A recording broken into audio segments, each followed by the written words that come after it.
So, I moved from Michigan to California on my 17th birthday. And it was all over my fucking dad. He was fucking losing the house. So that was pretty fucking cool. Um, yeah. So, we ended up having to go to my grandma's to stay there while we got all of our shit packed, which she only lived like 20, 30 minutes away. And it wasn't too bad there. It was me and my cousin that were going. We're gonna call him, I don't know, Jared. So me and Jared, get all of our shit together. We're chilling at my grandma's for, I'd say, about probably a couple weeks. Um, and I was going from like smoking at least like bare minimum, at least 2, 3 times a day, and we had probably like an ounce and a half left. So before we left to my grandma's, we ended up just rolling it all into joints. Um, and you know what? They were pretty fat joints. They were like 3 grams. We were stuffing them fat because we didn't want to drive with a whole bunch of just random ass weed. So we're like, fuck it, just roll it into joints. Um,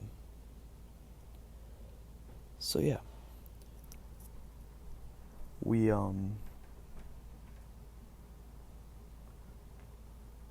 probably like a week goes by. We're steady smoking on these joints. We just about run out. Um, and we make our way up north or down north. Wow, down north, and we meet up at my other cousin's house, and we end up staying there for almost the whole night. But we end up partying because, like I said, I turned 17 in like the middle of us driving. So it was kind of shitty, but we we ended up doing like a little bit of partying before we left. So it wasn't too bad. We got a whole bunch of dabs, we smoked out, we were having fun. Um Anyways, so it's like 10, 11 o'clock, and they get there. We're all just kind of chilling there. We're hella high. We got pizza. We're chilling. We're pretty drunk. And they were just like, all right, whatever. We're going to stay the night. So we end up leaving like 7:30 in the morning. Like, it was early as shit. I was not ready for this shit. I was like, I'm going to get in the car. Or we're going to smoke. We're going to get in the car. And I'm just going to pass the fuck out. Because, mind you, this is a 3-day fucking drive. And I was just not ready for this shit. I've traveled a lot, growing up, like a lot. But I was just not fucking ready for this shit. 3 days in the car with the same fucking people, and it was crammed as fuck. It was just gonna suck. But anyways, so we had probably like 2 joints left out of all the ones that we rolled. And then we had probably like 5 grams of dabs. And we had this like shitty little wax pen. It wasn't honestly that bad, but compared to sitting there using a dab rig, it was pretty shitty. You just put the dabs inside of it. It wasn't like a dab pen, and you just put the dabs inside of it. It was pretty cool. You can just hit it. It probably got a decent amount of hits out of like each little ball, because you couldn't put in like a whole bunch. It was pretty convenient. The car ride wasn't super eventful. We were just driving a lot. We stopped at like a couple hotels. You know, what was kind of weird though is we were in where were we? I don't remember exactly where we were, but we got snowed in and almost had to stay an extra day, and I was super pissed off about it. I was like, no fucking way. I just want to get this car ride over with, be in California, not even have to deal with fucking snow. But yeah, the car ride wasn't super eventful other than really that, and that wasn't even anything crazy. So we get there, and I'm just so fucking happy. So happy to be out of the car. I can actually use a dab rig, instead of this shitty ass fucking pen. So I go in there, me and my cousin, what I give his name, Gerald. Me and Gerald, we were sitting there dabbing it up. Oh my god, we got so fucking baked. And just got so fucking baked. sitting there smoke. We smoked like 3-4 grams.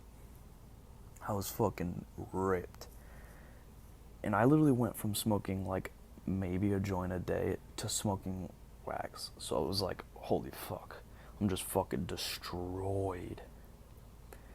But the whole kind of reason of me coming to California was not only just because my dad got kicked out, or not kicked out, he couldn't pay for the house anymore, was because I also was trying to make money. I didn't know what to do with my life.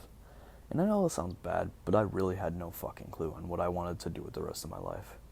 So I went to California and decided to grow with my family and, you know, get some pounds out of it, sell them, make a couple grand. Well, a lot more than a couple grand.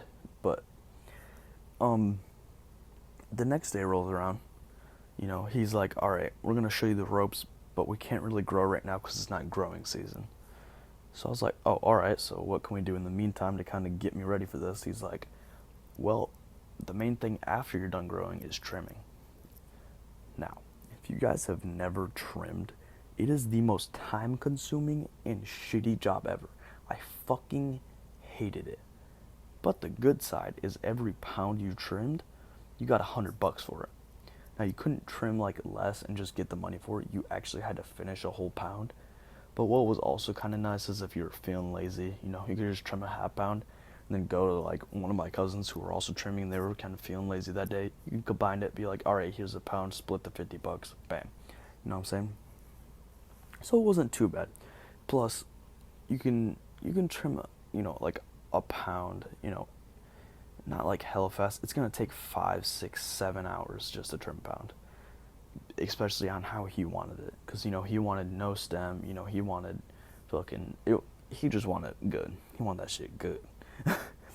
But so we were basically kind of making like $100 every single day. There were some days that we just didn't want to trim, so we just waited until the next day, where we just trimmed like a good 100 grams, and you know we're just kind of done for the day. So we had a good head start for the next day. But yeah, we were basically just sitting there doing that for like 3 weeks. And every single time that we made this $100, we were out there just spending it on wax. Just, oh my God, sitting there smoking like 3-4 grams of wax each day. Just like, oh my God, ripping this shit. And, you know, we were out in California. So the dabs we were getting were fucking fire as shit, dude.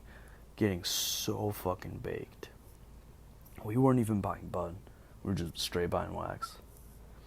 And let me tell you, it was fucking good. All the flavors I got to try, ooh. But about the third weekend, they were like, all right, it's time. We can go start doing the stuff so that we can start growing.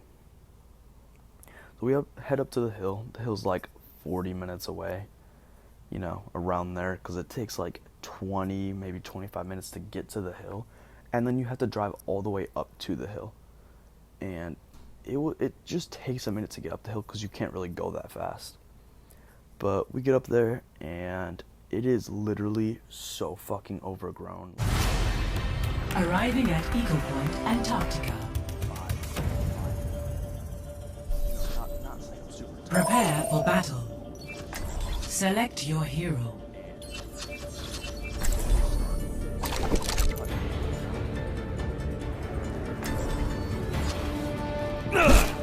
Three, 2, 1, fight!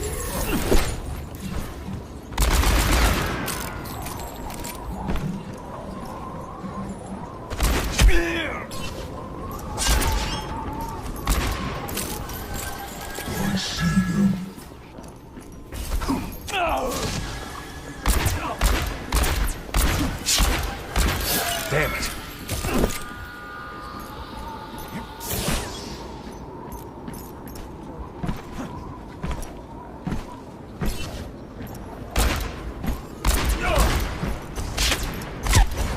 Enemy eliminated.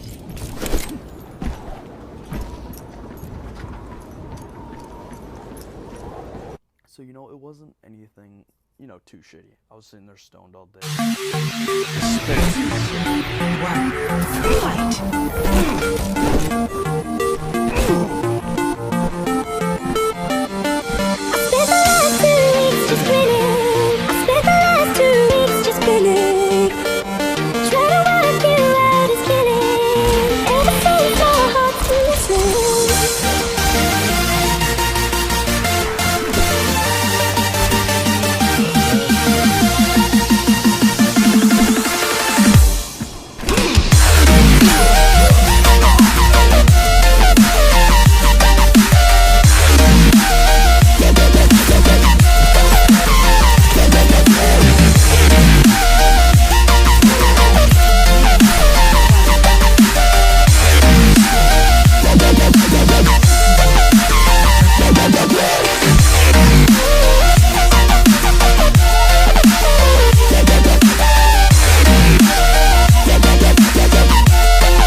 like, I know she has, like, other shit, like, she takes Xanax and something else, I don't remember what it was. But when I get out of the shower, I look over, and she is, like, straight up standing in the kitchen with her eyes, like, closed, but, like, slowly opening and drooling. And I'm like, what the fuck is going on? Kind of, like, nudge her, and I'm like, yo, you good? And she's like, yeah, I'm fine. I want to go to the store, just, like, out of nowhere. And I was like, I don't know about that. Like, you shouldn't do that. And she blows up. She's like, don't you ever talk about my Xanax use, this and that. And I was like, I, like, kind of froze. I was like, what the fuck? I didn't even say anything about anything. I didn't even say, like, you were dabbed out or anything. Like, literally nothing. And she's like, whatever, I'm going to go to the store. And I was like, do you want me? Like, I will walk up to the store and go get you whatever you need. Like, I don't really want you to drive. And I've been in the car when I didn't realize that she was all Xanaxed out. And she was, like, straight up swerving off the, like, just going off the road. And I was like, yo, stop, let me out. Like, I don't want to do this. I'm gonna fucking die. Like, I'm gonna straight up fucking die. And I was just like, fuck this. And after that, she just kind of sits back down and goes to sleep. And I'm gonna say probably like a month or two go by, like, little shit like that is happening again. Like, I'll come back down, I'm just like, you shouldn't be doing that. You know, Xanax is not some shit to fucking mess with sometimes, you know what I'm saying? Especially when driving and doing that shit. Like, especially when she was sitting there taking 3 to 4 of the ladders. Now, I don't know Xanax like that, and I don't take Xanax, and I never have taken Xanax. But still, I know you shouldn't be taking 2 to 3 when you're only prescribed a half of one. So I was just like, alright, whatever, she can do what she wants.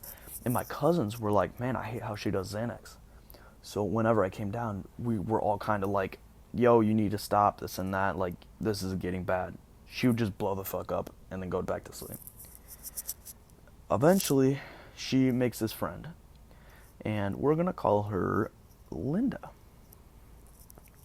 Now, Linda and her husband were a very special type of breed. That's just all I'm gonna say. They were special type of people. Now, they had like this 6-year-old kid. And they would always bring him over. And eventually, she was like, "Hey, I will babysit the kid. Like, if you can basically plug me on Xanax." And they were like, "Yo, that's a good idea." No, that was not a fucking good idea. They literally left their kid with a Xanax zombie. Like, straight up left him with a Xanax zombie. So I was like, oh man, this is not gonna go good. I started coming down to the house a lot more frequently because it was just some shit that was kind of going around. I'll touch on a different video. But she basically is just like slumped over, not watching this kid.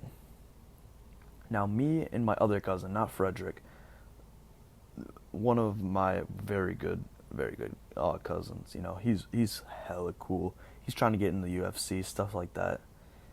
You know, trains every single day, you know, that type of shit. And he's just like, basically me and him are just watching this kid. Because she just slumped over every single day, fucking drooling out of her mouth, and this kid just doesn't know what to do. He's 6. Just doesn't even know what the fuck to do anymore. So me and him are just sitting there entertaining him for like fucking months, just sitting here entertaining this fucking kid. And I'm like slowly getting pissed off that me and him are doing this. Because we can't even trim or do anything to make money. Like, we literally have to sit here and watch this kid just so that way we don't feel guilty about this kid getting hurt or getting into some shit, getting fucking high or some shit like that. And then just starting a whole bunch of fucking drama.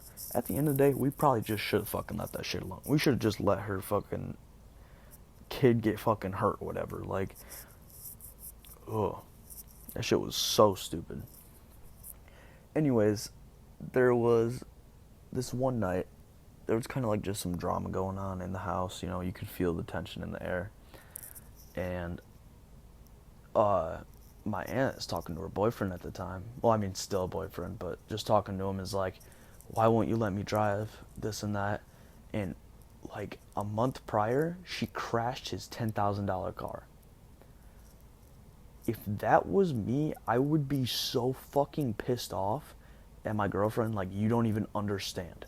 She was at fault. It was all her fucking fault. Like, ran a red light, got fucking smashed in the back right of her thing, tried to lie about it. Like, it was just bad. It was terrible. There was no saying it wasn't her, and she was like, heart down. She's like, no, it wasn't me. I swear to God, the other person rammed right into me. This and that. Like, there was no signs pointing to that it was fucking her. Or that it was the other person. And it was a business car, too. So it was just like, fuck, dude. That's just some bullshit. He was super fucking chill about it. Like, way too chill about it. And I was like, dude, he's not getting money for it, because he's at fault, technically. Or she is, but it's his car in his name and his insurance. So he's at fault. He's got to pay this and that. He's super chill about it. And he basically told her, like, you're not allowed to drive any of my cars, because he had 2 or 3 cars. And the other ones weren't, like, they were like a couple $1,000 cars, each of them.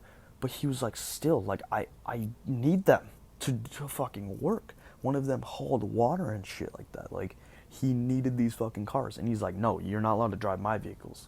You can drive, just not mine. And she got super pissed off about it. He leaves, and she's like, she goes upstairs, and mind you, this kid is here, just watching this. Fucking, she's screaming at the top of the lungs, like, I need someone to love me, this and that. Just, like, making a big-ass scene, like, oh, it was terrible. This kid just is sitting there, like, red-faced, doesn't know what to fucking do. And she comes down and grabs her keys in her purse, and I thought she was about to leave, because there's another car here.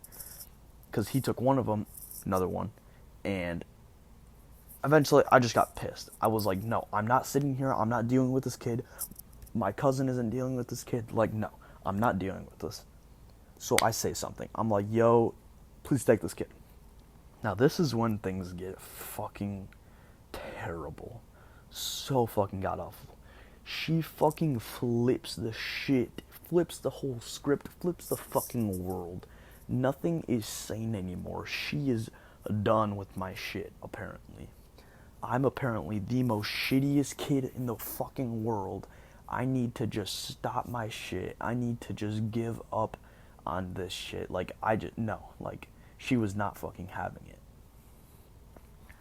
And she was like, just looks over, right? In the fiercest tone ever. Looks over and is just like, looks at my cousin and is like, yo, you need to fucking get out of my house. He looks at her and is like, what the fuck are you talking about? I didn't say anything. And she was like, I know you were about to say shit.